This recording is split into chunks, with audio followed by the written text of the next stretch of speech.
This clip is brought to you by SaveWithConrad.com.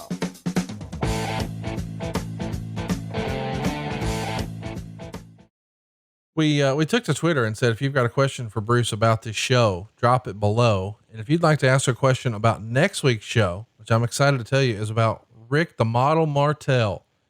A lot of our longtime listeners, Bruce, they absolutely love our profile shows.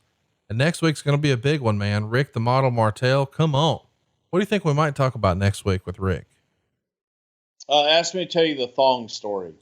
Okay. Little thong story. Here we go. But first, if you've got a question for that one, we want to tell you, ask it over at Prichard Show. Let's get to a few fan questions from this week's episode. Brennan wants to know, I was at this show in OKC and the experience was disappointing. The pay-per-view was a 2-match show, completely dependent on the cage match and the Cena Angle main event. I'm sorry for being blunt, but the 13-year-old me is still pissed about the main event ending with a DQ. How do you justify hyping a main event, having people pay for it, and then not delivering a real conclusion? WWE got to drag out the Cena Angle for another month, but that did nothing for the fans in OKC who left feeling ripped off. Well, Brennan, I'm really sorry that you felt ripped off, and it wasn't meant to rip you off in any way, shape, or form. It was meant to tell a story and to continue their story beyond Oklahoma City and beyond Unforgiven 2005. And that's what it accomplished. And I hate that you feel ripped off. I would have hoped you would have enjoyed it, got lost in it. And whichever emotion, if you were a Kurt Angle guy at that point, be pissed off and want Kurt to have one more shot at it. And if you were a John Cena guy going, yeah, my guy said, fuck you to Eric Bischoff. And I hope I hope you were happy with the cage match too. It's since those were the only 2 matches you were interested in. Anthony asked, since this was match 2 in the Edge Matt Hardy feud, was there ever consideration to have Matt go over in the end a few weeks later, or did WWE go with Edge because Matt just wasn't as over as we thought he was? I think logical progression with where we were going with the Edge story dictated that Edge go over and, move on. It's as simple as that. You don't look at it and go, okay, you got to make it even here. And I think that a lot of times we're guilty of that. Make everybody whole. I don't think that you need to make everybody whole in the end of every story. Hypothetically speaking, have you seen any of the stuff that Matt has done since he left WWE? And if so, what'd you think of what he's done recently? Yeah. I'm not even going to comment on that. Jaden wants to know, was there ever any plans to have Chris Masters defeat Shawn Michaels? I feel like that win could have really made Masters a top guy, but his star faded shortly after this. Again, I'll reiterate what I said during the show, that I think that this match did more for Masters than anything he had done to this point. Being able to hang with Shawn not being able to break his master lock, and doing the honors the way that he did to a Hall of Famer and a guy like Shawn Michaels. Shawn gave him that match and did everything for him. Let's talk about Connor's question. He says, were there any thoughts to having Shawn Michaels remain a heel after the Hogan match instead of turning him back face right away? Of course, we're fresh on the heels of SummerSlam. That's an interesting question. Was it ever considered, as far as you know? It depends. I don't think that everybody considered Shawn a heel. So it's just continued Shawn Michaels' character. However you want to take him. Ray wants to know, how underrated were Cade and Murdoch as a tag team? I don't think they were underrated. I think that they may have been pushed a little too soon, and they need a little more seasoning, and they needed, talk about fitting their own shoes. They needed to grow into their own shoes a little bit there, but that's a situation of young, new, and let's go with them and let's try it out. And that was, that was the same thing, with Chris Masters, I think, being guilty of that. This was a time frame where a lot of young talent was given an opportunity to step up. And I don't know if Cade and Murdoch were as ready. I think we could have gone a little bit slower with them, actually. Luke from Iowa wants to know, I read that this show's DVD reached number 3 on Billboard's DVD charts. There were some other WWE DVDs released around that same time that had also quite successfully topped the charts. So it made me wonder, how big's Batista's dick?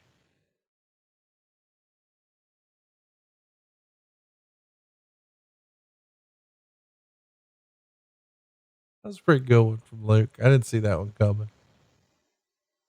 I saw it from 8 miles away. The DVD question or Batista's dick 8 miles away? Please. Snitsky, this is from James. Snitsky came in looking to be a top guy. Does Bruce remember what might have went wrong and why the momentum stopped so quickly? That's a good question, I guess. Snitsky did look like he had some momentum and then not so much. Well, again, it goes back to the new stars and trying to introduce new. Here's the reality. If you introduce 10 new stars and 3 of them make it, that's a success. Because not everybody's going to make it. And again, that spotlight has got to shine. And the wider that spotlight is, the dimmer, it is on everybody. So you got to throw everybody out there. And Gene, big bastard, great look, hell of an athlete, just didn't click. Lots of folks wanted to know, and I think I know the answer. We started the show with it. Why was this the only pay-per-view in Oklahoma City? Because we wanted to be close to JR's home. You mean you didn't want to be? Oh, anymore. Oh, well, it says, why was this the only one in Oklahoma City? Okay. Yeah. Because we didn't want we wanted JR to fly and to make him uncomfortable and disrupt his life. Realistically, it's because is that what y'all want to hear? It's half a House Jones, right? I mean, my God, if people aren't going to support it, if we're not going to be sold out, if it's not hanging from the rafters, if we're 50%, let's go do something else, huh? Well, yes, but I think it was a sign of the times. Shit, Oklahoma was a pretty damn good market back in the day. So I think it just was a sign of the times. Did you change your microphone? Did you move away or something? I didn't do shit, Conrad. Nothing. Oh, maybe it's Skype adjusting because you yelled. Either way, though, that was a whisper. So sorry about that, everybody. Plunkett, the ogre, wants to know, hypothetically speaking, how would Jim Cornette describe Lance Cade and Trevor Murdoch? Drizzling shit. I think Jimmy thinks everything's drizzling shit these days. I guess. I don't know. I think Cornette would have loved them. Yeah. I really do. I think Cornette would love that tag team because they were a throwback. Last one, Sky Dude Yams wants to know, was there ever any serious consideration to giving Angle the belt here? He was a very hot heel at the time, and seeing Cena chase the belt rather than being the unbeatable demigod could have been fun because Angle was believable and he had Bischoff on his side. I think Cena was believable. We were building John Cena for the future. And this was one of the first steps in making John Cena the face of the company, which is exactly what he became. Well, boys and girls, that's going to put it to bed. Unforgiven 2005 is in the record books. You can get these shows early and ad free over at adfreeshows.com. One of these days, there's going to be a bunch of bonus content over there with Miss Elizabeth and Kerry Von Erich and SummerSlam 92 and Jacques Rougeau and on and on. And next week coming your way, it's Rick Martel.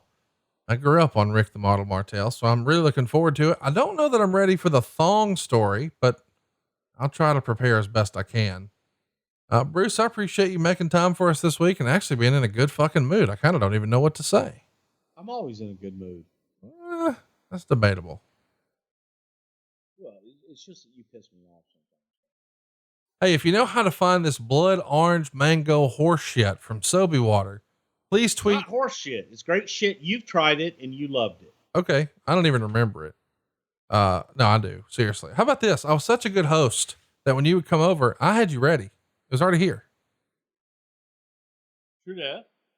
Anyway, let's try to help Bruce find some. Maybe you'll get tickets to watch SmackDown in your own home if you can help him out. He's at Bruce Prichard.